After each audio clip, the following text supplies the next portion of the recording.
Ward number 13 Bharatiya Janata पार्टीના અમે ચારે ચાર ઉમેદવાર શુભેચ્છક મિત્રો વોર્ડ પ્રમુખ મહામંત્રી સહિતની સંગઠનની ટીમ સાથે આપ જોઈ રહ્યા છો આઠમો દિવસ છે આજે ફેરણીનો।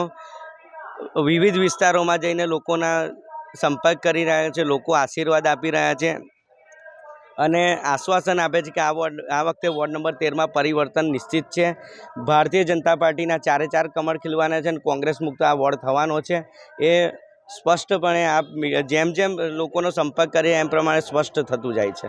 બસ આજે ચૂંટણી પ્રચારનો 8મો દિવસ છે અને આજે અક્ષય તૃતીયા બી છે, એટલે આપણે મહાદેવના બી આશીર્વાદ લઈને, એમને યાદ કરીને, ગણપતિ બાપ્પાના આશીર્વાદ લઈને આજે અત્યારે સાંજે રાજસમ સોસાયટીમાં આવ્યા છે અને ઘરે ઘરે અમે લોકો 26 તારીખે જે ચારે ચાર કમળ આવવું જોઈએ, એક આખી પેનલ આવી જોઈએ આ વોર્ડ નંબર 13માં કમળની, એ જ અમે આગ્રહ કરી રહ્યા છે।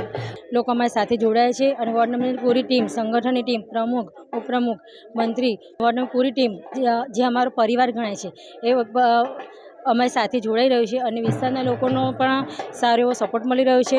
અમારી જે ફેરણીમાં અમે નીકળીએ છીએ તો બધાને જેટલો ઉત્સાહ છે, જ્યાં જ્યાં અમે જઈએ છીએ ત્યાં જનસંપર્ક કરવાથી પણ ઘણો અમને આવકાર મળી રહ્યો છે અને જે આવકાર મળે છે એ આવકાર પરથી અમને પણ એટલો વિશ્વાસ છે કે આ વખતે અમારા 4 કમળ ખીલશે। કારણ કે 4 કમળ ખીલવાનું કારણ પણ એવું છે કે અમને જમીનથી જોડાયેલા ઉમેદવારો આપ્યા છે।